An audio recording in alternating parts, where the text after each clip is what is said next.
Sangamba mlebyese anin gan gokulte Makama dumion gan jibwel Emelek nahe Well did right now in like 30 seconds and tell me how many orphans in Africa are there due to HIV and AIDS?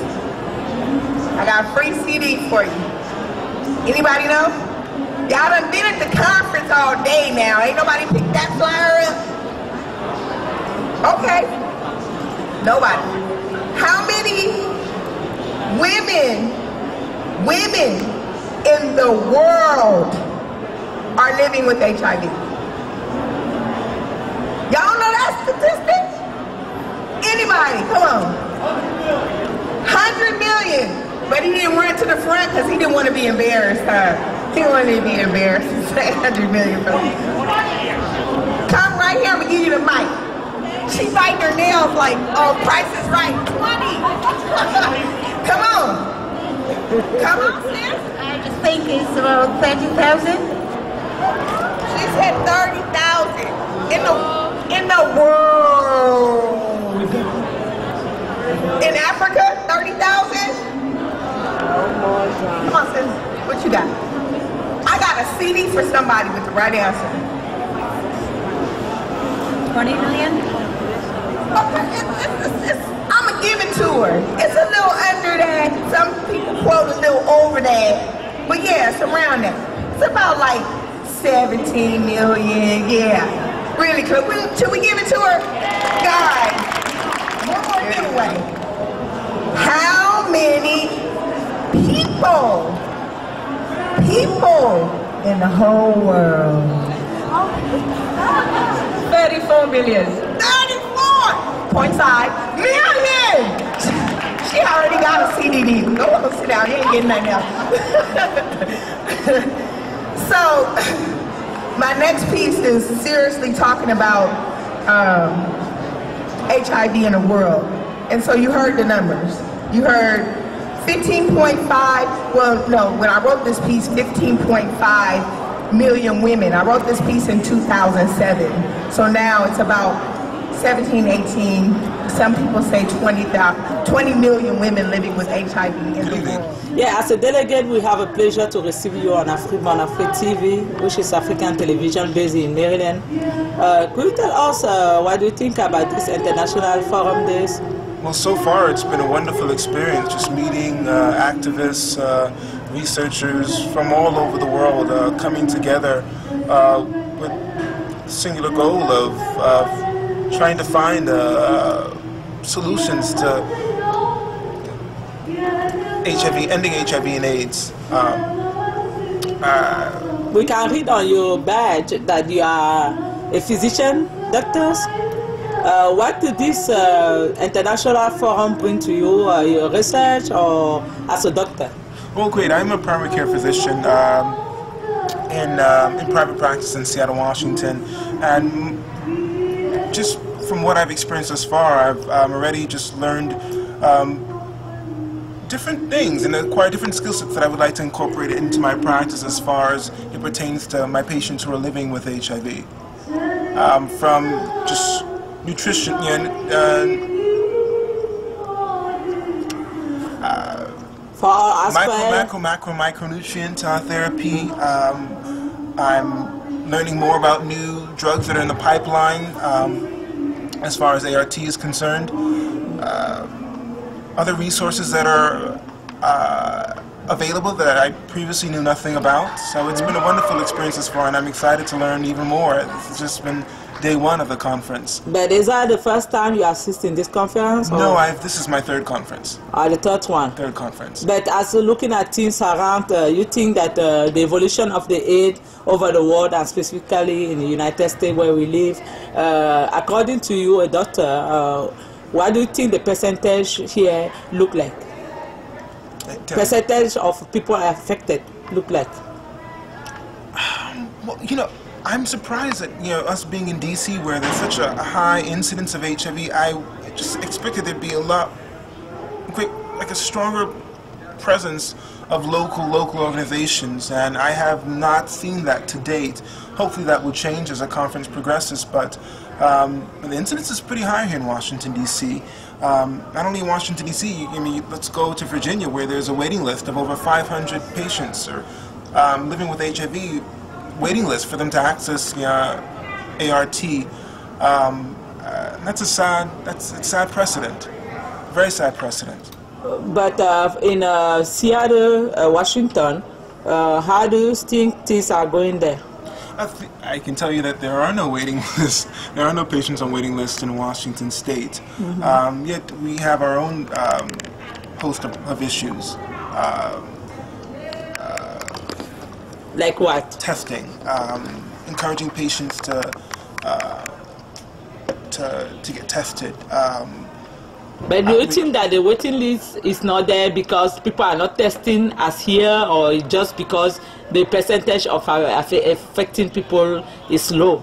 Well, I think the answer to that problem is multifactorial. I think on one hand it's funding, are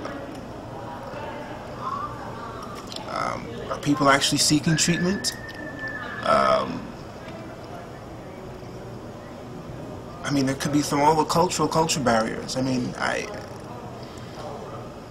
it's multifactorial. I mean, I can't say it's one thing or the other. I believe it's a combination of many things. In Seattle, it's not. In Washington State, rather, there are no waiting lists, according to my knowledge. But there's issues. I mean, I think. I've been in Seattle for 8 years now, and I think year after year, the amount of funds allocated to those living with HIV and AIDS has decreased. Good news. I wouldn't say that, but I understand that something has to give given the current economic climate. But we can't afford to let those living with HIV and AIDS fall through the cracks altogether. Thank you very much for your interview, and welcome to Washington, D.C. We wish you welcome back home. Oh, thank you very much. Having it. So this is something you don't have. So 40% of risking every time is crazy. Use a condom. You're gonna be sick. And as a condom person, I'm from Switzerland, Canada, and Senegal. But what we also said, condom, nobody will use a condom all the time in a consistent and correct manner, because that's simply the way we are, we human beings. We can decide, oh, I'm going out with this girl, there is no way she can be infected, so there is no point for me using a condom. Or we're going out for more than 2 weeks already, so I believe it's okay, we're now partners, we don't need a condom, etc., etc. Because that's simply the way we are. Condom use is only good if it is done every time, correctly and consistently. So if you don't do it, and there is every time you have a chance of having a natural protection, 60% because of it, there's a procedure. So actually, when you do every time, everything, a little bit of fidelity, a little bit of faithfulness. Bonsoir madame. Bonsoir madame. Vous êtes madame? Yao Guna, Vous êtes de quel pays, s'il vous plaît? du Togo. Vous êtes venu à la conférence, vous pouvez nous dire, vous venez pour le gouvernement, un ONG, parlez-nous un peu de votre arrivée ici, le pourquoi vous êtes exactement là. On sait que c'est le sommet du sida, mais qu'est-ce que vous avez comme quelles sont vos impressions ici? Ok, je suis venue pour le compte du gouvernement et pour le compte des organisations de la société civile, puisque je représente au sein du secrétariat permanent du CNLS les réseaux communautaires engagés dans la lutte contre le sida. Et donc, mon objectif en venant à ce sommet-là, c'est de faire en telle sorte que le plaidoyer puisse porter pour la mobilisation de ressources de façon à ce que nous puissions ensemble booster la lutte contre le sida. Nous constatons de plus en plus qu'il y a une harmonisation des ressources et ça risque d'handicaper et de compromettre tous les efforts consentis pendant les 30 ans de riposte contre l'épidémie du VIH. Et donc je pense que ici, étant donné qu'il y a des personnalités haut placées, il y a lieu de faire le plaidoyer pour que ça puisse porter et que les gens puissent quand même accepter, mettre des ressources nécessaires pour arriver à inverser la tendance de l'épidémie au niveau mondial. Et il y a également lieu de porter une attention particulière sur les différentes catégories de la transmission de l'infection à VIH, notamment faire en telle sorte qu'on puisse arriver d'ici 2015 à zéro transmission du VIH, surtout de la mère à l'enfant, qu'on puisse également inverser la tendance auprès des populations clés à risque d'exposition au VIH. Nous avons entendu constamment les gens dire ici qu'il faut annuler la transmission entre la mère et l'enfant. Mais qu'est-ce qu'on fait du père pendant que la mère prend la grossesse? Lui, il n'est pas infecté? Au fait, si on dit qu'il faut éliminer la transmission de la mère à l'enfant, il faut faire de telle sorte que la maman qui accouche ne perde pas sa vie en donnant naissance à un autre enfant. Mais l'effort qu'on est en train de déployer, c'est de faire en telle sorte que cette femme-là, qui est touchée par le VIH, en accouchant ne transmette pas le virus à son enfant. Mais il devait y avoir également des programmes spécifiques pour la prise en charge du couple, c'est-à-dire de la mère et du partenaire masculin. Donc on ne peut pas faire cette prévention-là en négligeant la santé de la mère et de l'homme, étant donné que les deux doivent survivre pour pouvoir bien éduquer leur enfant, s'occuper de lui jusqu'à ce qu'il ne grandisse. Nous savons quand même que le Togo, si mes statistiques sont exactes, n'est pas encore dans la ligne rouge des pays dramatiquement atteints du sida en Afrique. Mais si on vous demandait l'état quand même des statistiques au Togo, elles sont promoteurs ou alors ça s'enfonce de plus en plus? Bon, depuis 2005, la tendance est à la stabilisation de l'infection à VIH au Togo, c'est à 3,2%. Mais cela cache des disparités selon les groupes cibles, selon l'âge, selon la situation géographique, selon le sexe. Et on ne devrait pas occulter ces différents aspects-là. Donc l'épidémie est toujours de type généralisé, ce qui veut dire qu'on ne devrait pas se baisser les bras, même s'il y a une tendance à la stabilisation de l'épidémie au Togo. L'espoir, ça vient des États-Unis ou c'est une responsabilité du peuple africain en lui-même? L'espoir devait venir de tout le monde. Nos États africains doivent également s'organiser, mieux s'organiser, pour quand même tenir l'engagement qu'ils ont eu à prendre depuis 2001 à Abuja, au sommet extraordinaire sur le VIH-Sida à Abuja en 2001. Mais ils ont également besoin de l'appui de l'extérieur. Mais ce qu'on constate aujourd'hui, c'est que les 90 ou 99% des subventions que nous avons en matière de lutte contre le sida sont dépendants de l'aide extérieure. Et cela ne permet pas de tendre vers une pérennisation des activités. Beaucoup de gens, aujourd'hui, on est content que les gens sont sous traitement antirétroviral, mais si jamais on a des problèmes et qu'on n'arrive pas à mobiliser les ressources appropriées à l'extérieur pour pouvoir les aider, ceux qui sont sous traitement vont dégringoler et on ne peut même pas mettre de nouvelles personnes sous traitement. Aujourd'hui, le Fonds mondial de lutte contre le sida est en souffrance en termes de mobilisation de ressources pour pouvoir tendre vers même l'accès universel à la prévention, aux soins et au traitement. Donc, nos pays aussi devaient quand même développer des stratégies internes pour pouvoir mobiliser les ressources de façon à mettre leur population en bonne santé, à leur garantir la qualité de vie, de façon à ce qu'ils puissent travailler pour le développement de la sous-région africaine.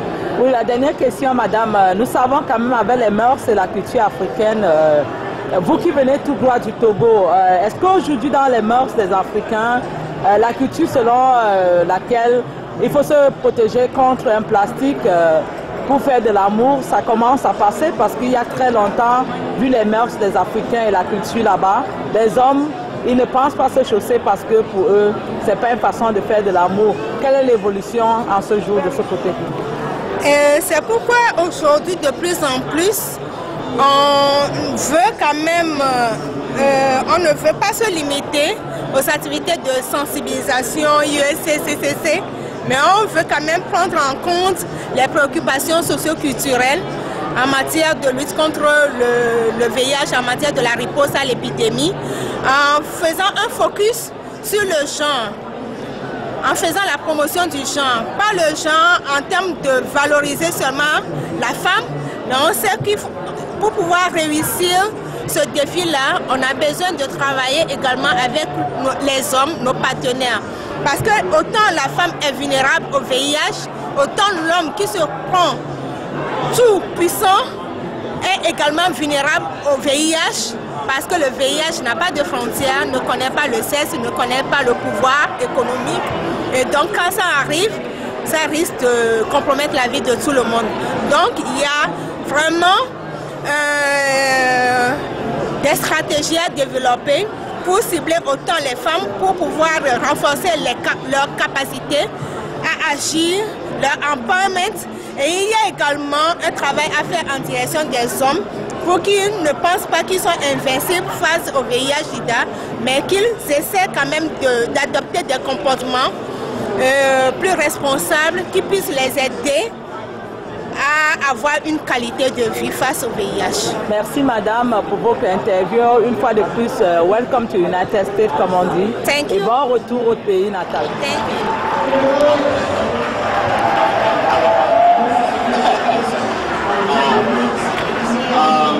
Plein d'enseignements, là, encore une autre table d'enseignement, on essaie de sensibiliser les gens, de leur montrer l'importance pour laquelle cette forum est organisé. Donc, c'est encore une autre table de formation ici, où on sensibilise cette fois-ci le genre masculin.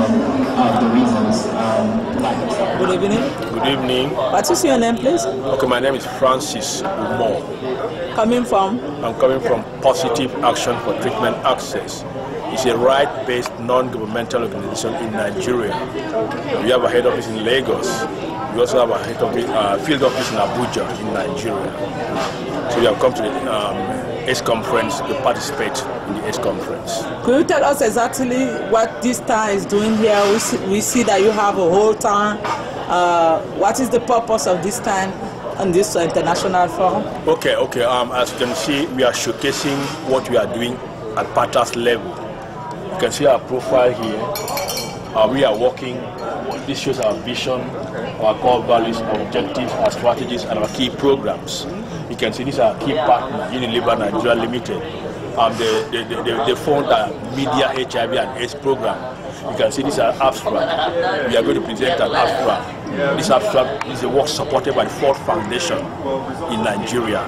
It's a work about empowering women living with HIV. So we have come to showcase our experience and share experience with the global community, and also to learn best practice from others. So we can go back home and improve on the work that we are doing in Nigeria to make it better and more responsive to the needs of our people.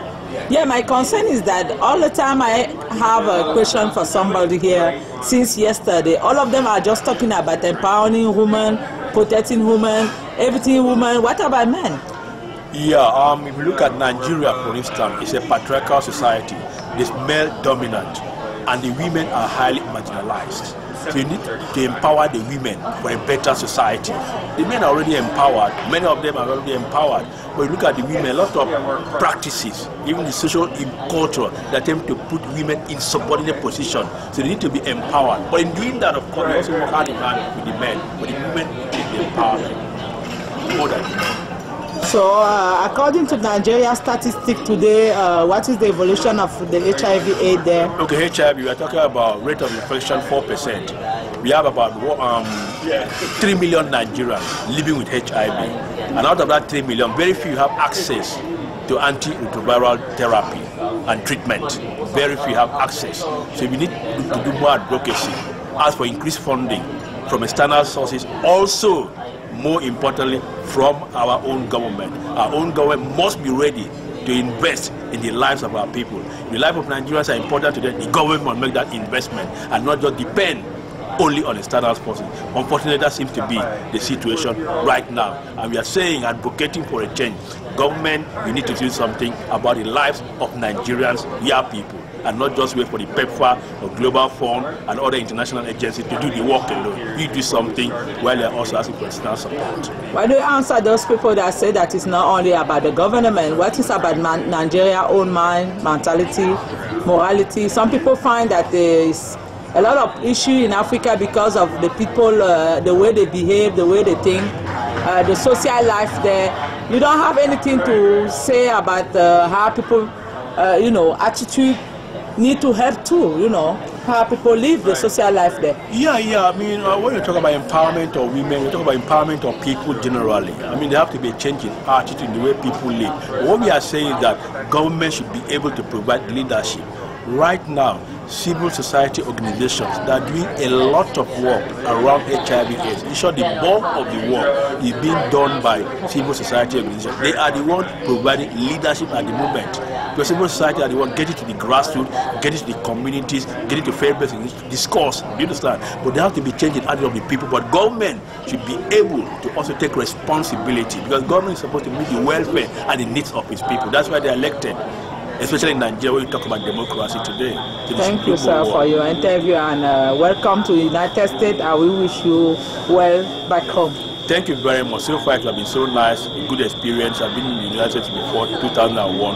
It's nice coming back after many years to be part of this International AIDS Conference. So far, it's so good, interesting session, interesting activities, even at the Global Village here, plenary session, breakout session, very, very interesting, and the people are very hospitable, and we are happy to be Keep part it up. of it. Thank you. Monsieur?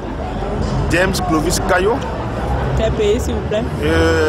Directeur régional de XIXe Afrique centrale, basé au Cameroun. Oui, vous êtes là depuis hier pour assister à la conférence. On peut avoir en 2 mots votre impression, le fait d'être ici, là, qu'est-ce que vous recherchez exactement? C'est que c'est pour le sida, mais beaucoup de gens viennent de tous les horizons et des raisons différentes aussi. La vôtre, c'est laquelle? Il faut peut-être rappeler, c'est une conférence qui se fait chaque 2 ans. Et après chaque 2 ans, ce que nous venons faire ici précisément, c'est d'abord présenter au monde entier ce que nous faisons et aussi voir ce que les autres font. C'est en fait un marché d'idées, un partage d'expérience. Alors pour ce qui nous concerne, nous travaillons depuis 2 ans sur la prévention de la transmission de la mère à l'enfant. Nous menons beaucoup de recherches dans ce domaine. Et quand on vient ici, c'est pour présenter ces résultats. Et aussi, nous venons de mener une recherche communautaire sur les obstacles liés au traitement du VIH. Ça aussi, nous sommes venus nous présenter ici.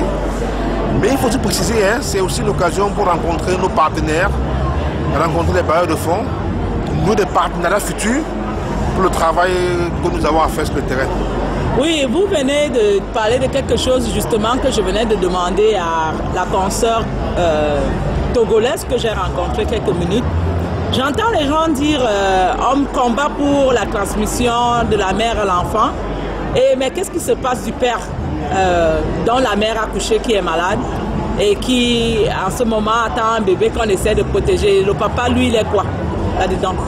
Oui, il n'est pas en danger, il ne prend pas le sida, parce que depuis hier à la conférence, c'est ce que j'entends les gens dire, on protège de la mère à l'enfant, et je me demande, la femme qui a le sida, qui couche avec un homme qui n'est pas sidéen, supposons, le monsieur est exposé à avoir le sida, n'est-ce pas? Oui, c'est vrai. Et qu'est-ce que vous faites de celui-là? En fait, il faut peut-être le préciser, quand on transmet de la mère à l'enfant, c'est que simplement c'est que un bébé porté par la maman, en principe, sur un plan purement absolu, c'est la mère qui transmet à l'enfant. Même comme la mère n'a pas pris ça n'importe où, c'est une relation entre un homme et une femme. Mais de plus en plus aussi, on parle de l'implication et de l'engagement des hommes dans la transmission de la mère à l'enfant. Parce qu'en dehors du volet, on se rend compte que quand les femmes sont soutenues par leur époux ou alors par leur partenaire, elles gèrent mieux l'infection et ça les aide à mieux suivre les programmes de protection de la transmission de la mère à l'enfant. Oui, il y a une question embarrassante là. Je dis, quand on donne l'espoir à une femme qui est malade qu'elle peut faire un enfant sans que l'enfant ne soit atteint, c'est une façon d'encourager les femmes malades à aller prendre des enfants, même si le mari, lui, n'est pas ou le conjoint. Bon, déjà, il faut dire que ce n'est pas toutes les femmes infectées par le VIH qui sont malades. Être malade, c'est vraiment être malade. Or, être infecté par le VIH, ce n'est pas nécessairement être malade.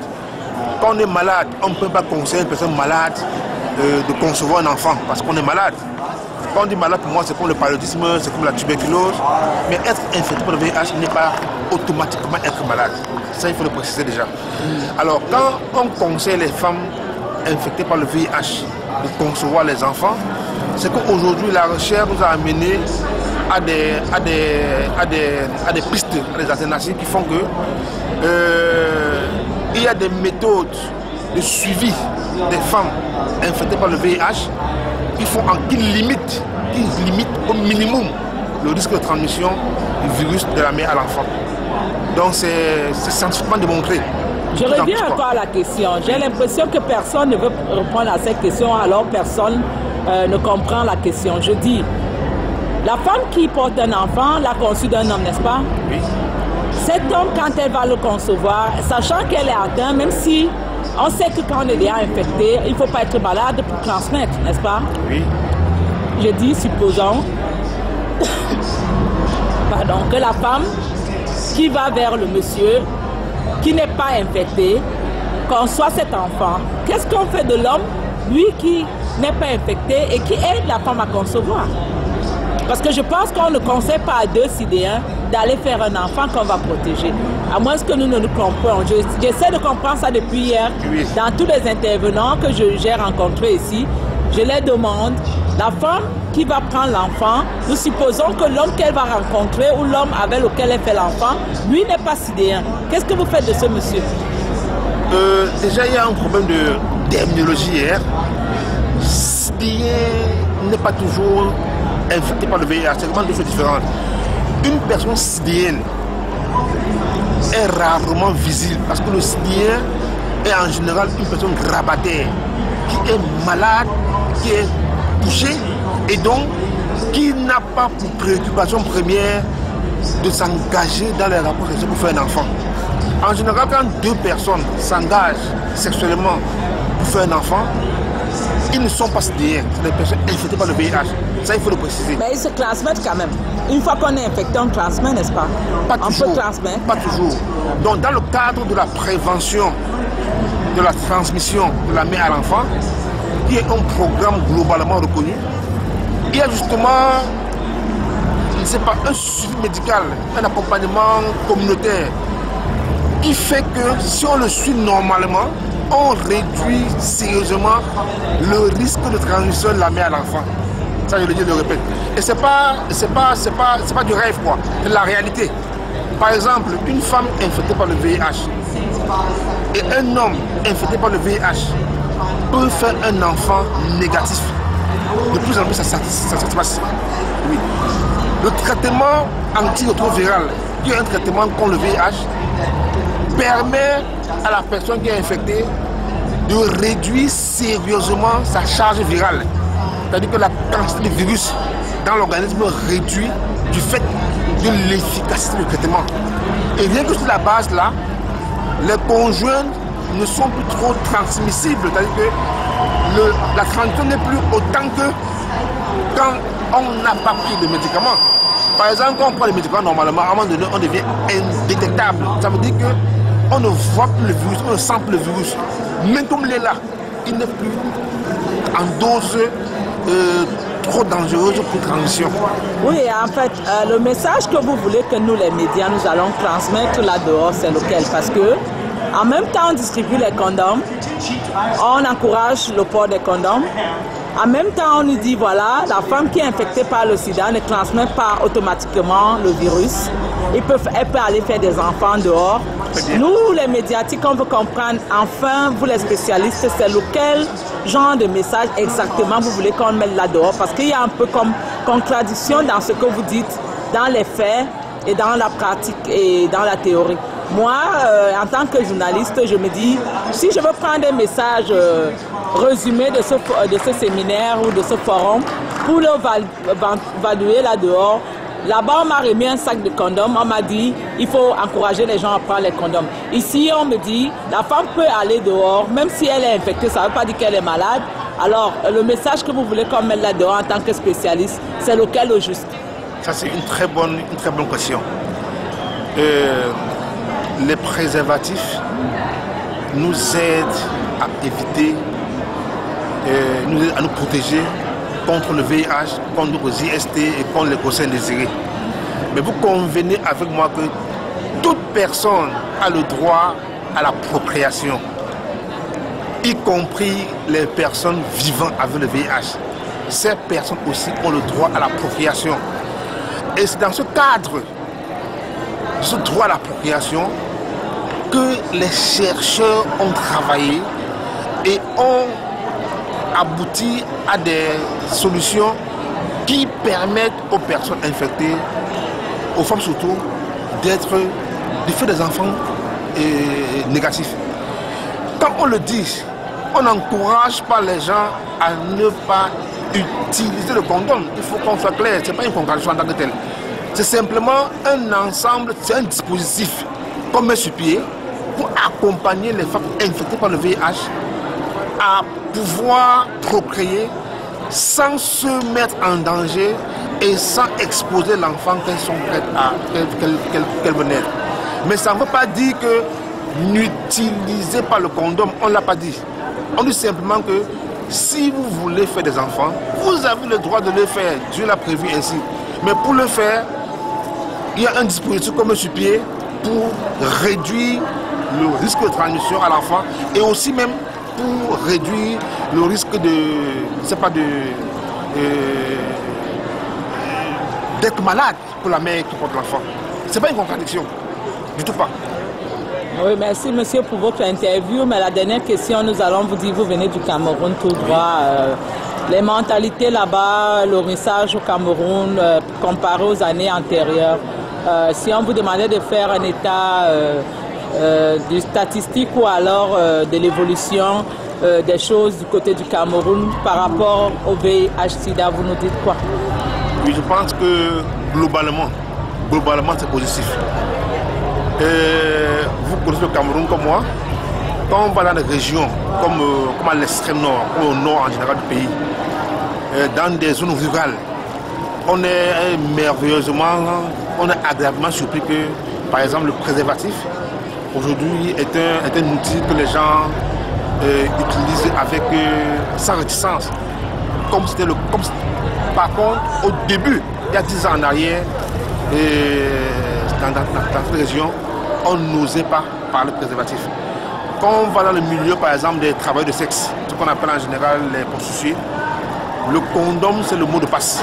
C'est-à-dire les femmes dans ce milieu-là, de plus en plus, ont adhéré au préservatif et on peut dire que ça a marché. Néanmoins, il faut le dire, il y a encore beaucoup à faire. Quand par exemple, on prend le cas du traitement du VIH, au Cameroun actuellement par exemple, moins de la moitié des personnes qui en ont besoin ne sont pas sous traitement. Moins de la moitié. Donc je veux dire, moins de la moitié des personnes qui en ont besoin sont sous traitement. Donc plus de la moitié. On a souvent fait l'erreur de penser que le VIH est un problème exclusivement médical. Non. On se rend compte que les éléments sociaux et culturels jouent un rôle très important dans le cas du VIH. Prenons l'exemple, encore le Cameroun dont on parlait tout à l'heure. Au Cameroun, il y a par exemple des cultures dans lesquelles quand un homme décède, ou bien quand une femme décède, naturellement, on dit comme l'homme avait doté la femme, il faut qu'on rappelle la femme par la sœur de la femme, sans connaître de quoi la femme est morte. De même, quand un homme meurt dans nos cultures, on dit voilà, il faut que la femme prenne le frère de l'homme. C'est un peu ce qu'on appelle le Sora et le Lévira. Dans le cas du VIH, on n'est pas contre cette culture. C'est vrai que ces cultures peuvent permettre une propagation du VIH. On n'est pas contre les cultures, mais on vient, on éduque les gens en leur montrant le risque qu'il y a de continuer à faire les rapports sexuels sans préservatif avec la sœur de la femme de son frère ou avec la sœur de sa femme sans connaître de quoi elle est morte. Dans beaucoup de cas, on s'est rendu compte que les gens mouraient du VIH et après leur mort, on faisait faire des rapports sexuels avec le partenaire vivant qui continuait à contaminer d'autres personnes. Mais quand nous venons, on n'est pas contre la culture. On n'a rien contre la culture, c'est la culture. Mais on passe le message et on leur montre les dangers auxquels ils s'exposent s'ils continuent à faire ça. Vous pouvez faire, mais faites-le peut-être avec condom. Je ne sais pas si tu comprends un peu. Oui. De la culture là, on n'a rien contre les cultures, mais on comprend, au contraire, on comprend les cultures et on s'adapte aux cultures dans le cadre de notre intervention. Voilà. Oui, il y a un point même très important que vous venez de me faire rappeler là. Je me rappelle quand même, est-ce qu'au lieu de leur dire, parce que c'est difficile quand même de dire à un couple qui est appelé à vivre peut-être pour les 5 dernières années ou 10 dernières années ou pour tout le reste de la vie, d'utiliser les condoms. Je veux parler dans le cas où vous dites si on donne la sœur de je ne sais pas qui à l'époux vivant et vous conseillez qu'on utilise les condoms, c'est pas quand même facile de dire aux gens qui vont faire 5 ans, 10 ans ou peut-être 15 ans ensemble d'utiliser les condoms. Ça soulève le point par exemple du testage, du laboratoire de testage de VIH au Cameroun. On parle du traitement, on parle de tout ce qui est... Mais moi, je parle d'un fait que j'ai vécu personnellement au Cameroun. Déjà, il y a très peu de centres qui testent pour le condom là-bas, pour le HIV là-bas. Et en plus de ça, qu'est-ce que le gouvernement attend pour faire des centres quand même abordables pour tout le monde ou alors peut-être même gratuits comme aux États-Unis. Ici, il y a des centres gratuits pour des pauvres, pour aller faire, même pour tout le monde. Au Cameroun, je me suis rendu compte en faisant mes recherches qu'au laboratoire du centre, par exemple, il faut débourser 5 000 francs pour un test de sida. Est-ce qu'avec le coût de vie du Camerounais moyen, vous croyez que ça peut encourager? Vous qui êtes là-bas, vous êtes en train de vous battre pour des traitements, pour ceci, pour cela. Pourquoi vous ne vous battez pas qu'on installe aussi des centres de dépistage de sida qui sont abordables quand même pour le Camerounais moyen? Et peut-être même peut-être free, gratuit. Oui, au Cameroun, au niveau de la disponibilité des centres de dépistage du VIH, il faut reconnaître quand même qu'il y a eu une grande évolution. Et on peut se réjouir de ça parce que c'est aussi le résultat de notre mobilisation. C'est-à-dire qu'à côté du laboratoire du centre, il y a des labos privés en général, du centre Pasteur et bien d'autres. Il y a tout un tissu de laboratoires publics. Et c'est où c'est situé? Parce que beaucoup de gens ne savent pas où c'est situé. Non, c'est dans tout le Cameroun, dans tous les hôpitaux de district, dans toutes les 10 régions du Cameroun, ça existe. Non, monsieur, je veux qu'on parle contraire, parce que j'ai fait un montage au Cameroun, en fait, quand je viens en reportage au Cameroun. Et c'est pour aider, parce qu'il y a beaucoup de Camerounais aussi qui suivent nos émissions sur Internet. Donnez-nous l'exemple, par exemple, à Yaoundé, ou peut-être à Douala, je ne sais pas, surtout à Yaoundé où vous êtes basé. Quel est cet hôpital public où on fait des centres de dépistage gratuits? Non, pas gratuit. Ou abordable? 500 fois de dépistage à Yaoundé. C'est où? C'est où?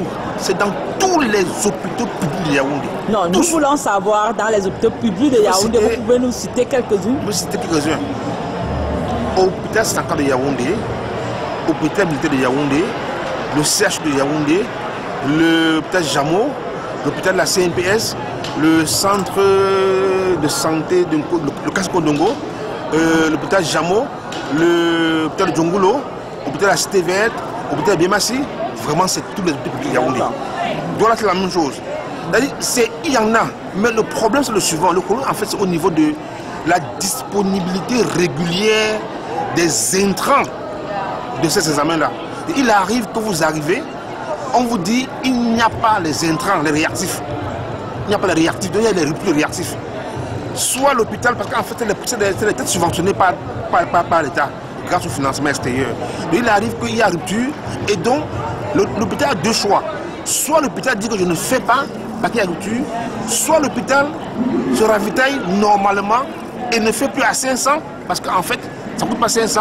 Donc c'est là-bas qu'il y a problème en réalité. Donc c'est quand il y a rupture maintenant que les gens sont souvent amenés et aller faire ça ailleurs, où ils préfèrent faire ça cher, mais sûr, que de marcher 1000 fois à l'hôpital et ne pas faire ça quoi. Il y a que le transport plusieurs fois feront que les SEM de la centre sont petits. Donc c'est ça le problème en réalité. Si c'est pour les centres, ils sont là, ils existent, c'est partout. Mais il y a ce problème de rupture. Oui, c'est ça en fait qui fait que souvent les gens vont à l'hôpital, il n'y a pas. Mais le système est là. À part les ruptures, il faut reconnaître au Cameroun, on n'a pas pensé à l'entretien du matériel.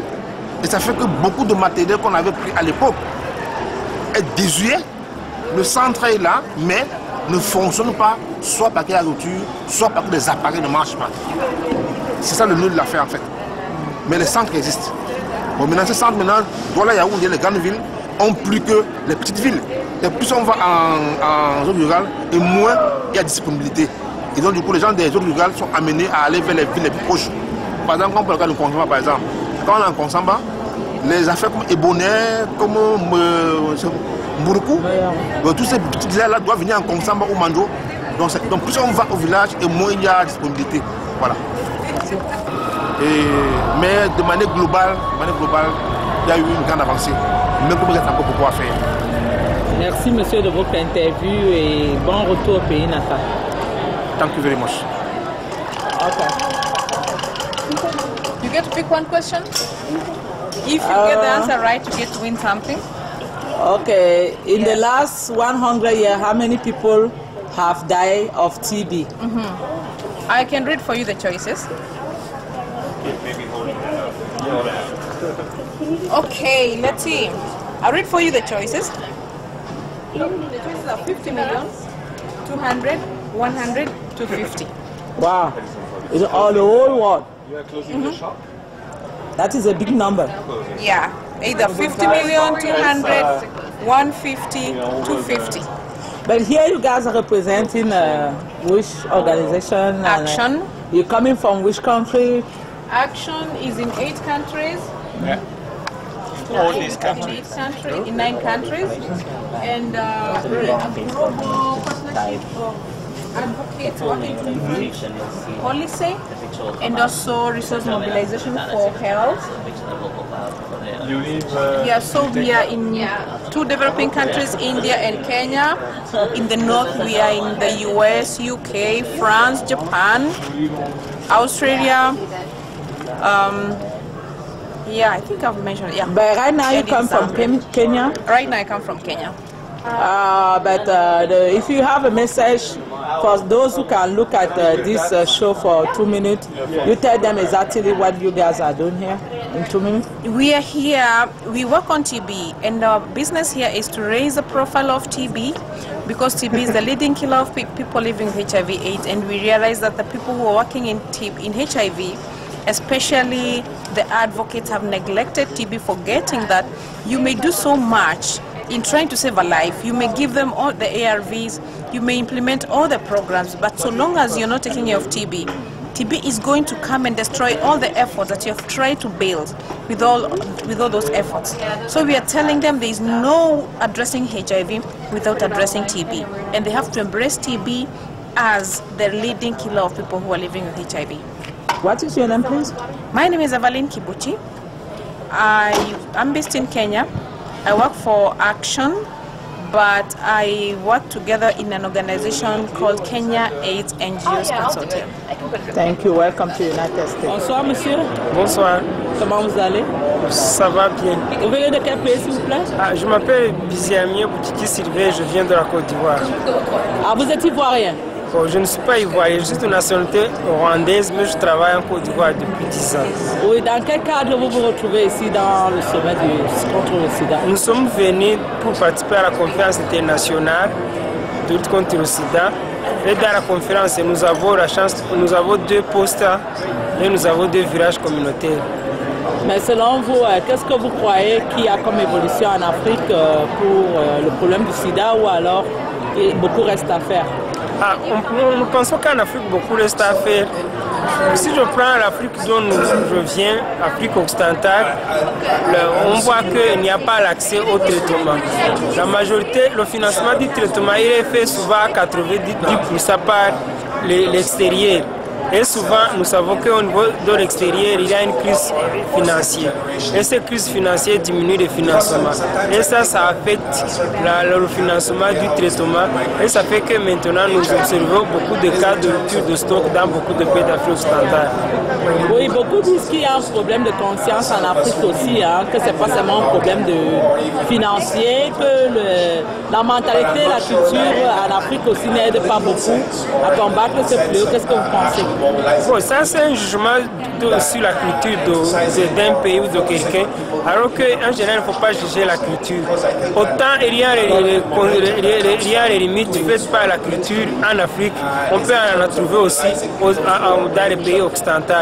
Ce que je remarque seulement, c'est qu'actuellement au niveau de l'Afrique, il y a un manque de financement. Bon, la culture, on sait que la culture peut influencer, mais on ne peut pas prendre ça comme une fatalité. Ce n'est pas seulement la culture africaine, il y a la culture européenne, la culture indienne, la culture chinoise. Dans chaque culture, il y a les éléments mauvais et les bons éléments. Et la culture doit au contraire aider à combattre une épidémie. Moi, je n'ai pas un jugement négatif de la culture africaine. De retour d'ici, vous espérez quoi pour votre pays que vous représentez ce jour? Bon, moi, je suis en Côte d'Ivoire, mais sinon je représente les 15 pays d'Afrique occidentale. Je suis le coordinateur régional d'une network basée en Côte d'Ivoire. C'est que je travaille dans tous les pays francophones d'Afrique occidentale. De retour ici, je suis en train de nouer de nouvelles connaissances, essayer de voir ce que les autres font. L'expérience que je vais gagner ici, je vais partager ça dans les pays où j'assure la coordination. Merci beaucoup pour votre interview, monsieur, et bon retour au pays natal. Merci. Hello, sir. How are you doing? I'm doing good. Coming from where, please? I'm come from Denmark. Yeah. What is your name? My name is Miguel. You're representing an organization or government, or you come for your own purpose? I represent an organization. Yeah.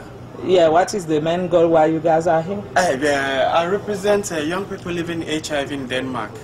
Yeah, that's the people I represent here. But the organization is by the government, or is no, it it's a private? an NGO, it's a private one, yeah. It's a non-governmental organization. Yeah. But if you want to tell us in few words how things look in that side of Denmark, according to the infection, people living with the HIV or people exposed to have HIV, and especially young people like you, because you're representing youth here, how do you think things are going on that part of the world? Yeah, I was saying Denmark is a really small country. It's population 5 million, and we have about 5,000 living in HIV, and including the young people. So this organization I'm representing is 5 years to 25 years young people living HIV, and we're focusing about their daily life. How did they, when they go to school, how did they behave with their peers? How did they talk about it? Or did they mock them like, hey, you are HIV positive or this? And when they go to the hospital, how did they interact with their doctors? Is the doctors able to help them? And the children is always coming to tell us, like, when they go to the hospital, the doctors is always focusing about their CD4 counts, and no, they don't talk about their social life. And since they are young ones, they have a private life, they have a sexual needs, the doctors doesn't talk about it, and it kills them. So they want them to help them to talk about their sex life. How did they meet their boyfriend or girlfriends, and how did they tell them, like, I'm HIV positive? How did they come about it? So it's kind of challenging. And in Denmark, the problem we have right now is, if you don't have the CPR number, we have a CPR number, it's America call it green card. If you don't have it, then you don't have access to the medication. But the medication is for free. If you have that CPR number, you get your medication. And basically, the people who are there in the asylum center, it's really hard for them to get medication because the government hasn't approved them to get the how to call it, permanent residence. Yeah. If you don't have it, you don't get the medication. So that's the problem we are facing right now in Denmark. Yeah, but coming from this forum or this International Day of AIDS, what do you expect to get here and bring back there as a message? Yeah, as represent young people living HIV here, I would say expectation is really high. We want the researchers, advocates, and the politicians to help people living with HIV to improve their life, and they shouldn't die as young age or like as they used to. They should help them to die in their old age or something like that. So I'm expecting more from them. I'm expecting like everybody should have the medication, access to the medication. It's not only in Europe, it has to go to Africa. I'm from Africa. My parents is from Ghana, and in Ghana too we have a different situation over there. People travel all the way coming to the hospital to get the medication, which is really hard for them. So we are expecting the politicians to help and give free accessible to the medication. Yeah. Thank you very much and welcome to United States of America. Thank you. Bonsoir, nous étions dans le grand village du HIV International Day pour le sida pour l'année 2012. Hier, nous avons présenté l'ouverture des cérémonies avec le discours du maire Gray, du congressman Lee, du représentant de la Banque mondiale et du message de Ban Ki-moon des Nations Unies qui nous a passé son message, mais cette fois-ci en vidéo. La grande journée du 23 a commencé avec le discours d'Hillary Clinton qui a ventilé un message d'encouragement pour ce séminaire et pour le combat contre le sida. Nous avons tour à tour Laura Bush, la femme de l'ex-président George Bush, le vice-président Biden, et nous avons plein d'autorités américaines qui soutiennent cette campagne et cette journée. La petite histoire dit qu'il y a 20 ans, le sommet sur le sida ne s'était pas tenu aux États-Unis, la raison pour laquelle on dit qu'on avait peur que les gens s'infiltrent en Amérique clandestinement parce qu'ils ont obtenu des visas pour ce forum. Mais avec l'appui du président Bush et la continuité du président Barack Obama, 20 ans après le sommet sur le sida est revenu à Washington, D.C. Un salut qu'a passé le maire Gray, le maire de Washington, D.C., la capitale. Et Afrique Mon Afrique TV, nous sommes connectés. Le forum aura lieu jusqu'au 27 de ce mois, pardon. Et si on a rencontré tous les pays, nous allons continuer demain. Les tentes sont tellement grandes. Nous avons vu tous les pays d'Afrique ici. Nous avons vu tous les pays du monde. On parle de 250 000 personnes représentées ici à ce forum. Mais nous, Afrique Mon Afrique TV, nous mettons le cap sur les pays africains parce que nous sommes là pour la population africaine. Et c'est pour ça que nous avons montré tour à tour. Nous allons vous montrer encore demain les pays africains, qu'est-ce qu'ils ont à offrir ici, qu'est-ce qu'ils ont apporté, qu'est-ce qu'ils espèrent de ce forum, de ce séminaire. Et c'est pour ça que nous serons là jusqu'au mois du 27 juillet où le forum est supposé prendre fin. Nous disons déjà merci à toutes les autorités et aux organisations qui ont soutenu l'organisation de ce sommet 2012 pour le sida. Et nous pensons qu'avec la continuité des activités, nous allons apprendre beaucoup ici et nous aurons beaucoup à offrir pour les populations en Afrique qui attendent beaucoup de ce séminaire et de cette journée, comme vous l'avez entendu dans les interviews. Doudou Teklengoulé, c'est mon nom, comme d'habitude, votre auditrice servante. Avec plaisir, j'y serai toujours pour vous servir. Demain, nous avons une troisième journée qui est très chargée et nous serons là pour vous montrer ce que cette journée offre. Merci, au revoir, ciao et à bientôt. Restez toujours connectés. Merci.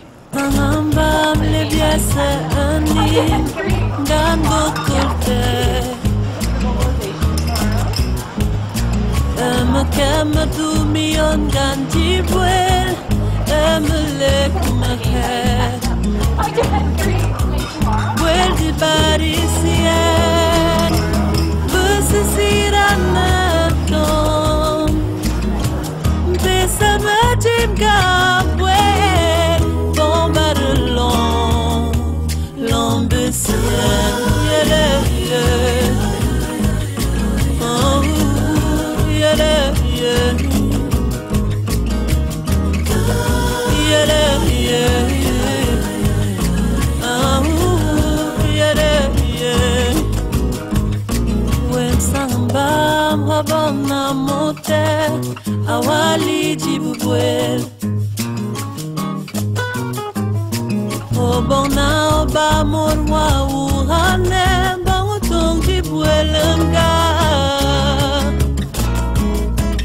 tient bouquet. Bébé du bois, bouquet, lève. Comme un sang en bas.